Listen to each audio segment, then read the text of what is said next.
sin ninguna duda. Por supuesto, por supuesto. Ellos saben que el ámbito universitario es un ámbito especialmente sensible a los vaivenes políticos y saben que es muy fácil incendiar la universidad, y eso es lo que han intentado. Entonces, bueno, aquí está una vez más esa utilización ideológica de algo público y algo tan importante como es la universidad pública, y eso es algo por lo que no vamos a pasar nosotros. Bueno, tuvimos ahí un intercambio de correos, más bien con el secretario general de Universidades y con el secretario de Estado de Ciencia e Innovación, porque una vez que nosotros ya confirmamos que íbamos a firmar el convenio, porque teníamos claro que ya no había más remedio que firmarlo, con toda la presión que se había creado, había que firmarlo. Entonces lo que queríamos era pues, hacerlo de la forma más rápida y más aséptica posible, mediante una firma electrónica, cosa que es perfectamente normal y admisible, y de hecho es lo suyo en derecho. Pero después de varios intercambios en los que me insistían en que había que hacerlo de manera presencial, que ya lo habían hecho con otras comunidades de manera presencial, yo me planteé un poco y esgrimí la legislación y dije, mira, lo podemos hacer de forma telemática sin ningún problema.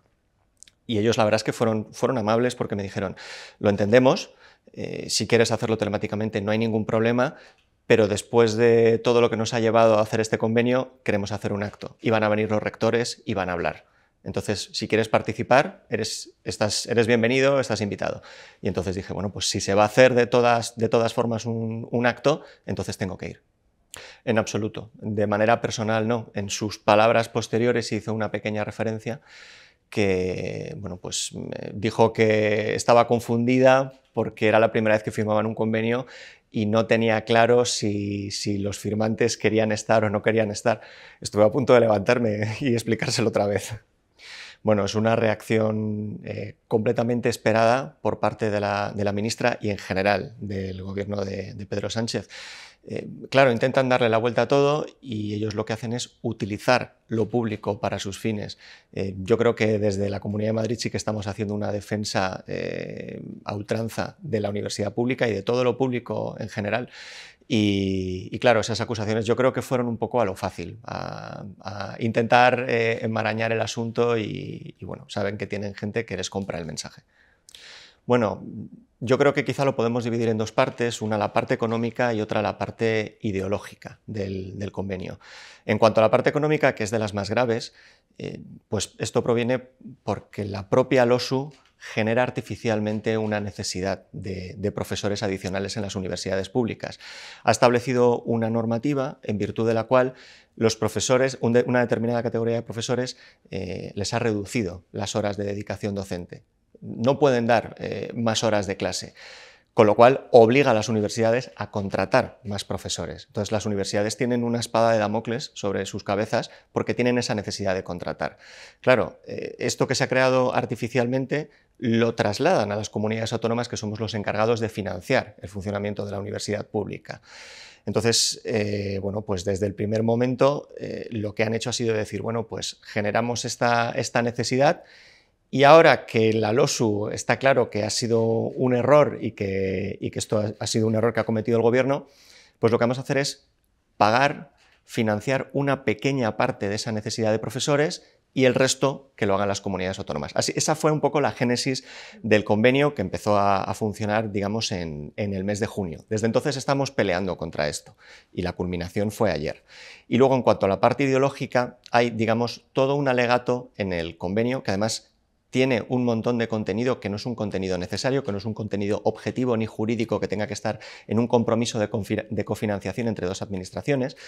En cuanto hace un alegato de defensa a ultranza de la LOSU, habla de que la LOSU ha venido a salvar al sistema universitario cuando ha creado una serie de problemas tremendos para la universidad pública, cuando, por ejemplo, reduce la calidad del sistema universitario eliminando el requisito de ser catedrático para acceder al puesto de rector, o por ejemplo con la disposición adicional que obliga a la no adscripción de colegios mayores segregados a las universidades públicas. Entonces, todo esto el convenio lo que hace es darle la vuelta y decir, no, hemos venido a salvar a la universidad, es una oportunidad histórica para reducir la temporalidad en la universidad pública y en el fondo lo que hace es obligar a contratar a un determinado tipo de profesor que para empezar es una figura temporal. Es que es absolutamente contradictorio y paradójico. Y luego encima, al empeñarse, al obligar a contratar a este tipo de figura, que es el profesor ayudante doctor, está actuando en detrimento de otra figura, y la LOSU también lo hace, que es el profesor asociado, que es el que, digamos, puede traer su experiencia del sector privado a la propia universidad. Es el que, digamos, mantiene el contacto entre la universidad y el mundo real, y esto lo atacan de una forma desmedida. Bueno, aquí ha habido una secuencia porque digamos que hicimos dos versiones del convenio. Una primera que se la presentamos a los rectores, esto fue antes de tomar la decisión de asumir el convenio, y lo que planteábamos era una versión absolutamente limpia de contenido ideológico. Nos concentrábamos únicamente en aspectos puramente administrativos de una cofinanciación entre dos administraciones públicas. Es cierto que cuando se lo presentamos a los rectores todavía no habíamos tomado esta decisión y no teníamos la parte de financiación autonómica. Entonces los rectores prácticamente no se molestaron en leer el texto. Dijeron, un momento, me estás diciendo que solo tenemos la financiación del Estado pero no la de la comunidad autónoma. Dijeron, no nos interesa. Podemos tener un 100% de plazas y nos estáis ofreciendo un 60%. No nos gusta. Bueno, a continuación fue cuando tomamos la decisión de firmar el convenio, lo comunicamos así al Ministerio y entonces le mandamos esa misma versión libre de todo el contenido ideológico. Habíamos eliminado un preámbulo de 3 páginas en el que no se decía nada excepto la oportunidad histórica, lo buena que es la LOSU, todo eso lo limpiamos y lo dejamos en algo muy aséptico de estas dos administraciones se juntan para cofinanciar estas 1091 plazas de profesor ayudante doctor. Se lo planteamos al Ministerio y dijimos, oye, estamos dispuestos a firmar esto sin ningún problema y de manera inmediata. Y fue cuando nos dijeron, no, todas las comunidades autónomas han firmado otra versión, no vamos a hacer ningún trato de favor con la Comunidad de Madrid y no vamos a cambiar ni una coma. Yo creo que no se trata de ningún trato de favor, se trata de que si dos administraciones se ponen de acuerdo para un convenio es algo acordado entre dos partes, no puede ser una imposición de una sola de las partes. Entonces, bueno, yo creo que ellos jugaron la batalla mediática y se encargaron de dar a entender en los medios de comunicación que si no lo aceptábamos estábamos abandonando las universidades públicas. Ahí está la trampa, ahí está el chantaje. Bueno, nosotros hemos estado en contacto con las comunidades autónomas, especialmente las del Partido Popular. Teníamos un debate interno. Yo aquí he sido especialmente activo porque yo ponía de manifiesto una y otra vez la trampa que suponía este convenio. Y es cierto que he tenido mucho apoyo en ese sentido, pero claro, luego, aquí está la prueba de que Madrid ha tenido que firmar, las demás también han tenido que firmar porque no hacerlo era rechazar un dinero que era para la universidad. Eso es muy difícil de justificar ante el ámbito universitario, ante los rectores. Entonces, bueno, pues finalmente han firmado todos y nosotros hemos sido los últimos. Bueno, yo creo que el gobierno es perfectamente consciente de el enorme error que ha sido la LOSU, por cómo se gestó y los problemas prácticos que está generando. Fundamentalmente, bueno, de muchos tipos, pero quizá el más grave, el de tipo económico. Cuando se gestó la LOSU no se contó con la comunidad universitaria, en absoluto. Entonces, cuando se publicó la ley se había hecho una memoria económica que decía que esta ley iba a tener unos costes de unos 50 millones de euros más o menos. Claro, al poco de publicarse, la propia Conferencia de Rectores de Universidades de España, la CRUE, elaboró su propio informe. La CRUE no es sospechosa de ningún tipo de partidismo. Bueno, pues cifró esos costes en más de 1.000 millones de euros. Y son 1.000 millones de euros que tienen que financiar las comunidades autónomas. Esto es muy importante porque cuando el Estado regula sobre competencias que tienen que financiar las comunidades autónomas, se supone que tiene que aportar financiación. Es decir, bueno, yo voy a establecer esta regulación, pero como esto es competencia autonómica, os voy a transferir fondos para que lo podáis poner en marcha. Esto no se ha hecho en absoluto. Entonces, ellos mismos son conscientes del error que han cometido. En una de mis primeras reuniones de conferencia de política universitaria con la ministra, hubo un clamor generalizado en contra de la LOSU. Claro, todo el mundo estaba muy asustado con el momento de aplicar verdaderamente esto. Y la ministra más o menos reconoció y dijo, bueno, la LOSU está ahí, no podemos hacer nada, vamos a buscar formas de solucionarlo. Claro, unos meses después salen con este convenio que es, además de un convenio trampa, es un convenio que financia una pequeña parte de esos costes, pero el resto los asumen las comunidades autónomas. Bueno, pues nosotros, como no puede ser de otra manera, nosotros cumplimos con la ley.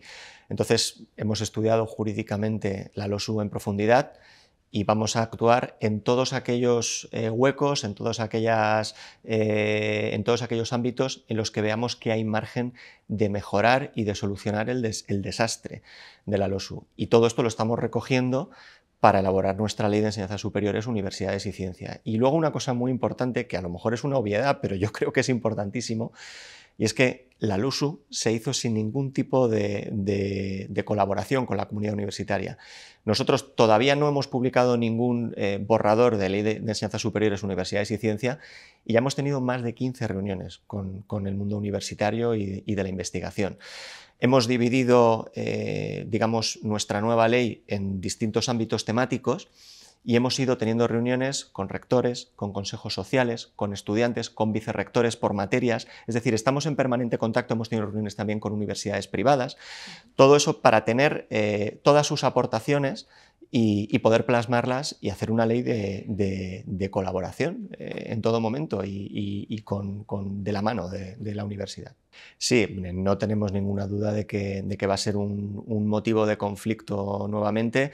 Fue muy sorprendente que en el mes de julio, cuando presentamos a los rectores unas líneas, unas directrices de por dónde queríamos que fuese la nueva norma, ni siquiera había un borrador de ley, de manera automática, yo creo que fue en cuestión de horas, aquí la ministra salió ya, yo creo que hubo un titular súper impactante que decía: vamos a recurrir la ley, el borrador es un desastre, y claro, nos quedamos bastante sorprendidos diciendo: no hay ningún borrador.